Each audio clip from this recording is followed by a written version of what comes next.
Microplastics are tiny pieces of plastic. So when plastic breaks down or it's chopped into smaller pieces, it breaks down even further and then it ends up in our water, in our air, in our food. They're quite literally everywhere all of the time. And then they get into our bodies and they release other chemicals that disrupt our hormones. So you should care because it impacts the environment and it impacts your health. So we have to remove them from the environment in order to remove them from our bodies. And to do that, we have to hold corporations accountable for their environmental impact.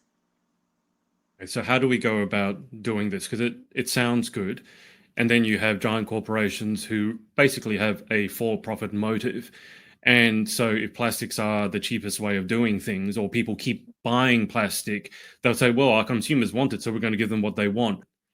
Extended producer responsibility laws. So we have to legislate laws that hold corporations accountable for their environmental impact. If they produce something that contains plastic, they're also responsible for cleaning it up and disposing of it afterwards or recycling it. So they're not allowed to create something that then just sits in the world and pollutes our environment. And that also creates an incentive to create more sustainable packaging for items because almost everything you buy comes in some form of plastic, and there are other sustainable alternatives that are better for the planet and better for our health.